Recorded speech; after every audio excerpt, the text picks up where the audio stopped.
अगर हमें UAN create करना है तो हम किस तरीके से करेंगे, और साथ ही अगर हमारे एम्प्लॉय या रिसोर्स के पास ऑलरेडी यूएएन नंबर है तो पीएफ के पोर्टल पे हम किस तरीके से अपडेट करेंगे, ये हम आज के वीडियो में देखेंगे।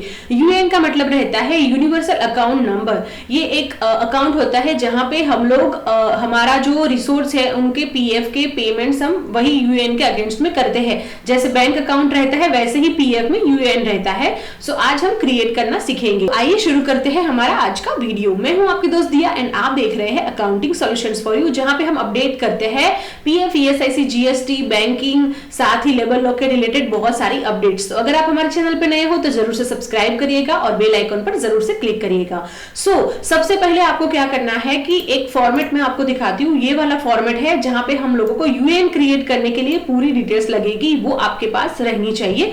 नॉर्मली हम क्या करते हैं, ज्वाइनिंग के टाइम पे ही ये पूरी जो डिटेल्स है वो रिसोर्स से फिल करवा लेते हैं। अगर उसका यूएएन नया है क्रिएट करना तो फिर हम लोगों को ये डिटेल्स लगेगी, जैसे कि आधार के रिलेटेड डिटेल्स या फिर मोबाइल नंबर, उनकी ज्वाइनिंग, ईमेल आईडी, वो डिटेल्स, और साथ ही बैंक डिटेल्स, पैन, और उनकी ये सॉफ्ट कॉपी भी लगेगी। अगर आपका रिसोर्स जो है उसके पास एग्जिस्टिंग यूएएन है तो फिर उसका UAN number, name, Aadhaar number and date of birth लगेगा, और ये डिटेल्स हमारे पास होनी चाहिए। सिमिलरली हम यहाँ पे ईएसआईसी के रिलेटेड भी अगर कोई हमें आईपी जनरेट करनी होती है तो ये डिटेल्स हम लोग हमारे रिसोर्स से पहले ही दिन को लेते हैं। अगर आपको एक फॉर्मेट डाउनलोड करना है तो लिंक डिस्क्रिप्शन में है, आप डाउनलोड कर सकते हो या फिर इस तरीके से आप अपडेट कर सकते हो। ये डेटा मेरे पास ऑलरेडी है। हम अभी पोर्टल पे चले जाते हैं। यहाँ पे हमें आना है यूनिफाइड पोर्टल पे, इसके लिंक मैं आपको डिस्क्रिप्शन में दे दूंगी। यहाँ पे आपको करना है आईडी पासवर्ड लेके फिर साइन इन करना है आपका एम्प्लॉयर का लॉगिन। हम दो तरीके से यूएएन क्रिएट कर सकते हैं। एक है कि इंडिविजुअल, मतलब कि एक एक रिसोर्स का हम एक एक यूएएन निकालेंगे। सेकंड थिंग है कि बल्क में आप आपके रिसोर्स है, फॉर एग्जाम्पल की जैसे एमएनसी कंपनीज होती है तो उनके पास बहुत ज्यादा रिसोर्स होते हैं तो वो लोग बल्क का भी यूज कर सकते हैं। अभी हम करेंगे इंडिविजुअल, बिकॉज हमने बल्क का वीडियो ऑलरेडी बनाया हुआ है। अगर आपके पास ज्यादा रिसोर्स है और एक साथ में ही आपको यूएएन क्रिएट करने हैं तो फिर आप बल्क का यूज करते हुए कर सकते हो। लिंक मैं आपको डिस्क्रिप्शन में दे दूंगी अगर आपको बल्क का करना है। आज हम करेंगे रजिस्टर इंडिविजुअल। यहाँ पे दो ऑप्शन है, प्रीवियस एम्प्लॉयमेंट यूएएन, नो या यस। मतलब कि आपके रिसोर्स के पास प्रीवियस यूएएन नंबर है, अगर नहीं है तो फिर आपको नो पे क्लिक करके ये फिल करना है। अगर यस है तो फिर आपको यस करना है। फॉर एग्जाम्पल आपके रिसोर्स के पास यूएएन नंबर है तो फिर यहाँ पे आपको यूएएन नंबर देना है, उसका नेम देना है, आधार, और आधार पे जो बर्थ रेट है वो आपको यहाँ पे सही देनी है। मेक श्योर करें कि आधार पे जो डेटा है वही आपको यहाँ पे देना है। यहाँ पे क्लिक करते हुए फिर आपको वेरीफाई करना है तो ये जो रिसोर्स है वो ऐड हो जाएगा। फिर बाद में आपको अप्रूव करना होगा, वो भी हम बाद में देखेंगे। अभी हमारे रिसोर्स के पास यूएएन नंबर नहीं है, हमें नया क्रिएट करना है तो हम यहाँ पे नो पे क्लिक करेंगे और ये पूरी डिटेल्स जो है वो वन बाय वन फिल करेंगे। आप पहले आराम से देख लीजिए एंड देन आप क्रिएट कीजिए, क्योंकि बहुत ही इंपॉर्टेंट डिटेल्स यहाँ पे होती है। सबसे पहले है कि नेम एज ऑन आधार, तो यहाँ पे आपको सिलेक्ट करना है, मिस्टर है, मिसेस है, जो भी है वो आपको यहाँ से सिलेक्ट करना है। उसका फुल नेम यहाँ पे एंटर करना है एज पर आधार, जैसे आधार पे है वैसे ही आपको यहाँ पे देना है। इसके बाद में है डेट ऑफ बर्थ, जैसे आधार पे है वैसे ही यहाँ पे आपको लिखना है।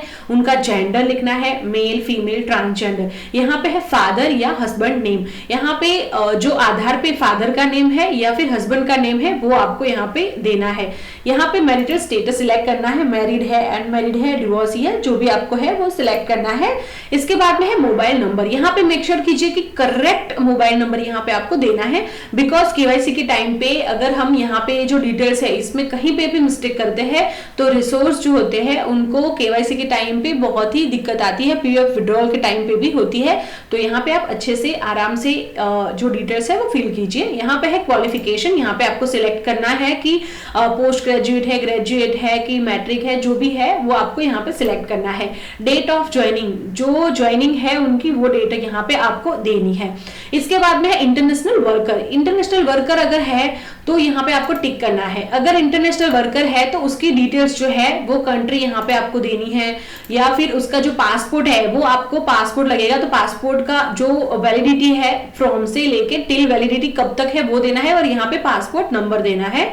ये अगर इंटरनेशनल वर्कर है तो आपको देना है, अदरवाइज यहाँ पे अनटिक करना है। यहाँ पे हम अनटिक करते हैं। और यहाँ पे है डिफरेंटली एबल्ड, अगर यहाँ पे जो आपका रिसोर्स है या फिर एम्प्लॉय है वो सुनने में, बोलने में, चलने में कुछ डिसेबिलिटी है, तो फिर ये टाइप आपको यहाँ पे सिलेक्ट करना है। यहाँ पे हमारा कोई ऑप्शन नहीं है तो हम यहाँ पे अनटिक कर देते हैं। सिमिलरली यहाँ पे नेशनलिटी जो है वो ऑटोमेटिक आ जाएगी। रिलेशनशिप यहाँ से आपको सिलेक्ट करना है, तो रिलेशनशिप कौन सा रहेगा, यहाँ पे जो फादर और हस्बैंड का नेम ये जो यहाँ पे आपने डाला है उनके साथ का रिलेशनशिप क्या है वो आपको यहाँ पे देना है। जैसे कि फादर हमने यहाँ पे अगर सिलेक्ट किया तो हमने फादर का नेम यहाँ पे दिया होगा। यहाँ पे आपको ईमेल आईडी देनी है। इसके बाद में है monthly EPF wages as on joining. यहाँ पे अच्छे से देख लीजिए और समझ लीजिए एंड देन यहाँ पे अमाउंट दीजिए, बिकॉज ये अमाउंट आप जैसे ही देंगे उसके हिसाब से ही पूरे कैलकुलेशंस होंगे। और यहाँ पे जो अमाउंट अगर आप गलत डालोगे तो उसके चेंज करने के भी ऑप्शन अभी अवेलेबल नहीं है। सो यहाँ पे आपको वो अमाउंट देनी है जो सैलरी टोटल अमाउंट है एम्प्लॉय की, उसमें से एचआरए को माइनस करके यहाँ पे अमाउंट देनी है। यहाँ पे फॉर एग्जांपल आपका रिसोर्स का सैलरी है 10,000, उसमें से एचआरए फॉर एग्जांपल है 3,000, तो वो 3,000 को माइनस करके जो 7,000 है वो आपको यहाँ पे देने हैं, तो वो करेक्ट है। अभी समझ लो ऐसा भी हो सकता है कि रिसोर्स की सैलरी 50,000 है, 50,000 सैलरी है, उसमें से जो एचआरए है वो 5,000 है, तो 45,000 यहाँ पे अगर आपने दे दिए हैं तो फिर उसका ईपीएस मतलब कि एम्प्लॉय पेंशन स्कीम में वो एलिजिबल नहीं होगा।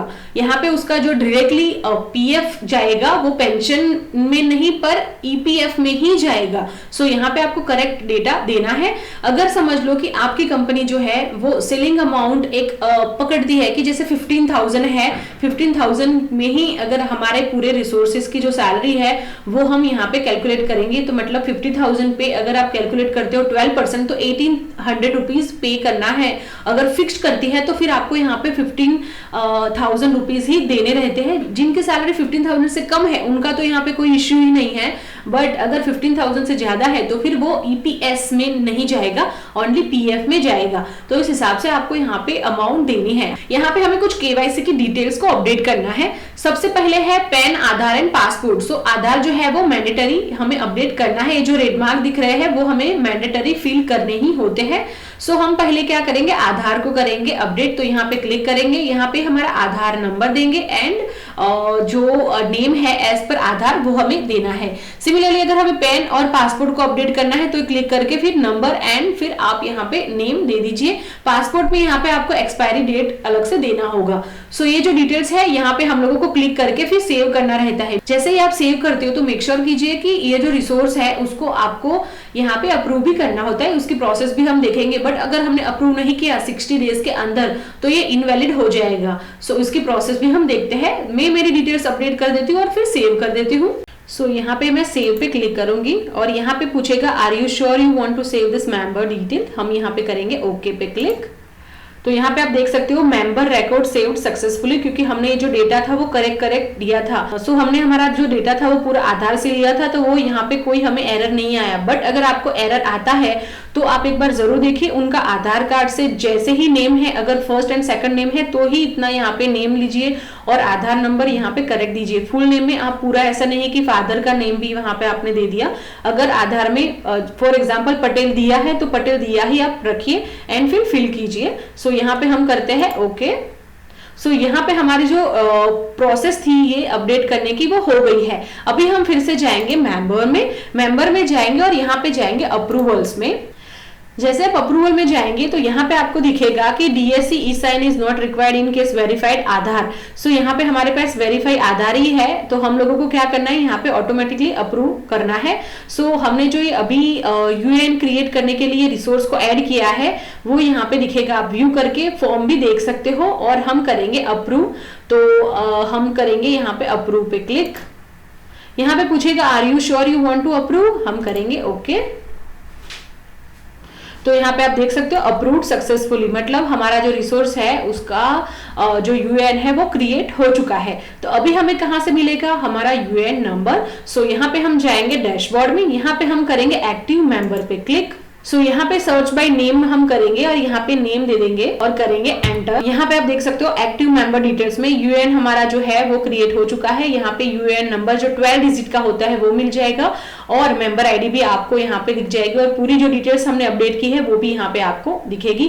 तो इस तरीके से आपको यूएएन क्रिएट करना है और आपको देखना है कि हमारे कितने एक्टिव मेंबर है। तो यहाँ पे जो एक ऑप्शन है एक्सपोर्ट टू एक्सेल, यहाँ पे वो क्लिक करके फिर आप देख सकते हो कि हमारे रिसोर्स कितने हैं जो एक्टिव है। तो इस तरीके से आपको यूएएन क्रिएट करना है। अगर आपको पीएफ, ईएसआईसी या फिर लेबर लॉ या फिर ऐसी अकाउंट्स रिलेटेड अपडेट्स चाहिए तो आप हमारे चैनल को जरूर सब्सक्राइब करना। और हमारे वीडियो से थोड़ी भी हेल्प मिली हो तो प्लीज कमेंट बॉक्स में जाके गुड जरूर लिखना हमारे मोटिवेशन के लिए। Thank you so much, happy learning.